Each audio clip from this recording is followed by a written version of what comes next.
بسم اللہ الرحمن الرحیم۔ السلام علیکم دوستو، بھارت میں ایک پولیس والی عورت کے ساتھ قرآن پاک کا ایسا معجزہ ہوا جس نے تمام لوگوں کے رونگٹے کھڑے کر دیے۔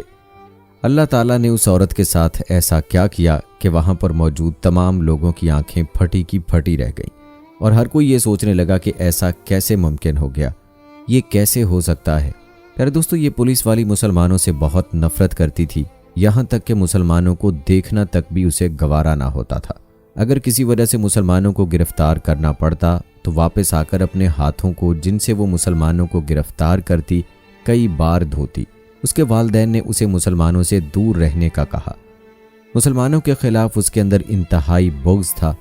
پیارے دوستو، جو خوشی اور تکلیف اللہ تعالیٰ نے کسی انسان کی زندگی میں لکھ دی، اسے اس کا سامنا ضرور کرنا پڑتا ہے۔ بعض اوقات یہی پریشانیاں انسان کی زندگی کو بدل دیتی ہیں۔ انسان سوچتا ہے کہ یہی تکلیفیں ہیں جس نے مجھے جینے کا انداز سکھایا۔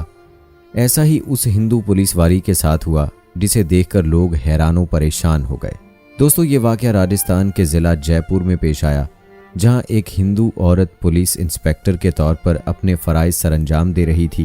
اس عورت کا شوہر ایک بہت بڑا بزنس مین تھا۔ وہ مسالوں کا کاروبار کرتا تھا اور اس کا کاروبار پورے عرب ممالک میں پھیلا ہوا تھا۔ ایک دن وہ عورت کسی شخص کو چوری کے الزام میں پکڑ کر لے آئی۔ یہ شخص انتہائی پاک دامن اور اچھے اخلاق کا مالک تھا۔ پولیس والی عورت اس کے اخلاق کو دیکھ کر بہت متاثر ہوئی۔ اس شخص نے عورت کو قرآن پاک کا ایک ٹکڑا دیا اور اس سے کہنے لگا کہ اگر تمہیں یا کسی کو بھی بیماری کا سامنا کرنا پڑے تو ان الفاظ کو پڑھنا اور پانی پر دم کر کے پلا دینا۔ یہ پولیس والی اس شخص کی باتیں سن کر اسے دل ہی دل میں برا بھلا کہنے لگی۔ عورت نے نہ چاہتے ہوئے بھی قرآن پاک کے اس نسخے کو الماری میں رکھ دیا۔ اس کے بعد بابا جی پولیس اسٹیشن چلے گئے۔ اس عورت کے دل میں یہ خیال آیا کہ میں اس کو یاد کر کے آزماتی ہوں اور دیکھتی ہوں کہ اس شخص کی باتوں میں کس حد تک سچائی ہے۔ لہٰذا عورت نے انٹرنیٹ کی مدد سے اسے کچھ ہی دنوں میں سیکھ لیا۔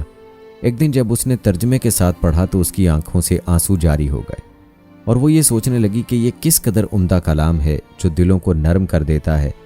اب اس عورت کو یقین ہو گیا کہ اس صورت میں کوئی جادو ہے۔ کچھ عرصے کے بعد ایک دن اس کے چھوٹے بیٹے کو خطرناک زہریلے سانپ نے کاٹ لیا۔ اپنے بچے کی حالت کو دیکھ کر وہ تڑپنے لگی۔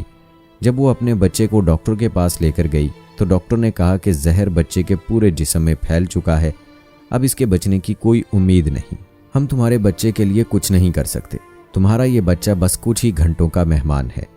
ماں کا رو رو کر برا حال تھا۔ ایک طرف اس کا شوہر تھا جو بتوں سے مدد مانگتا ہوا ان کے آگے گڑ گڑا کر رو رہا تھا۔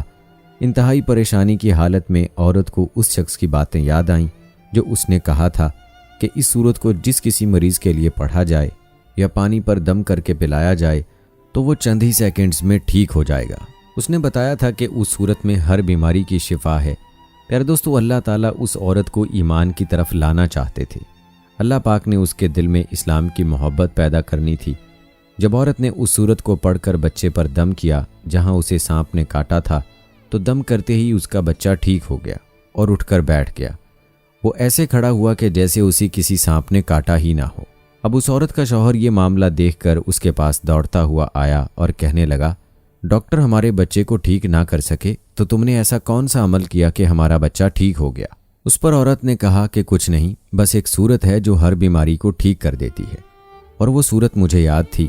میں نے وہ صورت پڑھ کر اس پر دم کیا اور بچے کو اس کا پانی پلا دیا، اور دیکھو کیسے ہمارا بچہ ہماری آنکھوں کے سامنے کھیل رہا ہے۔ اب اس کا شوہر خوش ہونے کی بجائے اس سے ناراض ہو گیا اور غصے کی حالت میں اسے برا بھلا کہنے لگا۔ یہ آدمی اسلام کے سخت خلاف تھا۔ بیوی کی باتیں سن کر اسے اپنی بیوی سے نفرت ہو گئی اور وہ کہنے لگا، اگر میں نے دوبارہ تمہارے منہ سے یہ صورت سنی تو مجھ سے برا کوئی نہ ہوگا۔ پیارے دوستو، اس صورت کا معجزہ دیکھ کر عورت کے دل کی دنیا ہی بدل گئی تھی۔ پھر اللہ تعالیٰ نے اس کی کس طرح مدد کی، یہ بھی بڑا ایمان افروز واقعہ ہے کہ جب اس کا شوہر پریشانی کی حالت میں چہل قدمی کر رہا تھا تو وہی سانپ پھر سے آ گیا جس نے اس کے بچے کو ڈسا تھا۔ یہ بچہ تو اپنی ماں کے یقین کی وجہ سے ٹھیک ہو گیا تھا، لیکن اب اللہ تعالیٰ نے اس سانپ کو حکم دیا اور سانپ نے اس آدمی کو کاٹ لیا، جس کی وجہ سے وہ آدمی اس دنیا سے رخصت ہو گیا۔ اس کے بعد عورت نے پولیس کی نوکری کو خیر باد کہا اور اپنے شوہر کا کاروبار سنبھالنے لگی۔ کاروبار کا تجربہ نہ ہونے کی وجہ سے 1 سال کے اندر اندر عورت کا سارا کاروبار تباہ ہو گیا۔ اور گھر کے ساتھ ساتھ اس کی فیکٹری بھی نیلام ہو گئی اور نوبت فاقوں تک آن پہنچی۔ وہ عورت انتہائی پریشان رہنے لگی۔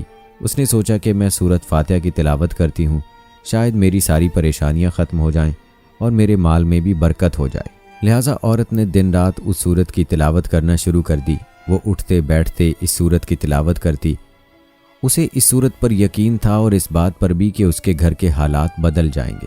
یار دوستو، جب انسان اللہ پاک کی ذات سے امید لگاتا ہے تو پھر اللہ تعالیٰ بھی اپنے بندوں کی دعا کو رد نہیں کرتا۔ اللہ تعالیٰ اپنے بندوں کو مایوس نہیں کرتا اور ان پر اپنے خزانوں کے منہ کھول دیتا ہے۔ اسی طرح 7 دن کے اندر اندر اس عورت کو خوشخبری مل گئی کہ اس کے کاروبار کو سنبھالنے کے لیے اس کے شوہر کا دوست آ رہا ہے جو امریکہ میں اس کا پارٹنر تھا۔ وہ اس عورت کے پاس آ کر کہنے لگا، آپ فکر نہ کریں، وہ میرے بھائیوں کی طرح تھا، میں آپ لوگوں کی مدد ضرور کروں گا اور انشاءاللہ آپ کی ساری پریشانی دور ہو جائے گی۔ پھر اس آدمی نے عورت کا کاروبار سنبھالا اور دیکھتے ہی دیکھتے ان کے حالات پہلے کی طرح ہو گئے۔ ایک دن وہ عورت اس سورت کی تلاوت کر رہی تھی کہ اتنے میں اس کے شوہر کا دوست آ گیا اور کہنے لگا کہ یہ کون سا منتر ہے جسے آپ ہر وقت پڑھتی رہتی ہیں؟ تو اس نے بتایا کہ یہ کوئی منتر نہیں بلکہ مسلمانوں کے قرآن کی ایک سورت ہے۔ پھر اس نے بتایا کہ اس سورت کی وجہ سے کس طرح اس کا بیٹا ٹھیک ہوا تھا۔ اس کے شوہر کے دوست نے کہا کہ آپ مسلمان کیوں نہیں ہو جاتی؟ جس قرآن کی ایک سورت میں اتنی برکت ہے تو پورے قرآن میں کس قدر عافیت ہوگی۔ چنانچہ اس عورت نے کلمہ پڑھا اور وہ مسلمان ہو گئی۔ اس کے بعد اس آدمی نے بھی قرآن مجید کے حوالے سے ریسرچ کرنا شروع کر دی۔ اس نے قرآن مجید پر بہت زیادہ تحقیق کی، چنانچہ کچھ مہینوں کے بعد وہ بھی مسلمان ہو گیا۔ پھر ان دونوں نے شادی کر لی اور ہنسی خوشی زندگی بسر کرنے لگے۔ پھر دوستو، وہ عورت قرآن پاک کی جو سورت پڑھتی تھی وہ سورت فاتحہ ہے۔ یہ سورت فاتحہ کی فضیلت ہے جس کی وجہ سے اس عورت کی زندگی بدل گئی۔ سورت فاتحہ کی بے شمار فضیلت ہے۔ ایک مرتبہ حضرت محمد صلی اللہ علیہ وآلہ وسلم حضرت ابی بن کعب جو کہ قاری قرآن تھے فرمایا، کیا آپ یہ پسند کرتے ہیں کہ میں آپ کو ایک ایسی عظیم سورت بتاؤں کہ اس جیسی سورت تورات، انجیل اور زبور میں بھی نازل نہ ہوئی؟ ابی بن کعب نے کہا، جی اللہ کے پیارے رسول صلی اللہ علیہ وآلہ وسلم ہمیں سکھائیے۔ آپ صلی اللہ علیہ وآلہ وسلم نے فرمایا، تم نماز میں قرات کیسے کرتے ہو؟ اس پر ابی بن کعب نے سورت فاتحہ کی تلاوت شروع کی۔ آپ صلی اللہ علیہ وآلہ وسلم نے فرمایا، یہی قرآن پاک کی وہ عظیم سورت ہے۔ آپ صلی اللہ علیہ وآلہ وسلم نے فرمایا، اللہ تبارک و تعالیٰ فرماتا ہے، سورت فاتحہ میرے اور میرے بندے کے درمیان 2 حصوں میں تقسیم کی گئی ہے، نصف حصہ میرے لیے اور نصف حصہ میرے بندے کے لیے۔ سورت فاتحہ کا نماز میں پڑھنا شرط ہے، اس سورت کے بغیر نماز نہیں ہوتی۔ اس سورت کا نام سورت الشفا بھی ہے، لہٰذا اگر بچھو یا سانپ وغیرہ کاٹ لے تو سورہ فاتحہ کو خلوص دل کے ساتھ پڑھ کر اس جگہ پر دم کیا جائے، اس سے اللہ پاک فوراً شفا دیتے ہیں، اور اس بات کا ذکر حدیث شریف میں بھی ملتا ہے۔ تو پیارے دوستو، یہ تھی ہماری آج کی ویڈیو۔ امید کرتے ہیں کہ آپ کو پسند آئی ہوگی۔ آج کی ویڈیو کے متعلق اپنی رائے کا اظہار کمنٹ باکس میں لازمی کیجیے گا، اور اگر آپ نے ابھی تک ہمارا چینل سبسکرائب نہیں کیا ہے تو ابھی سبسکرائب کر لیں۔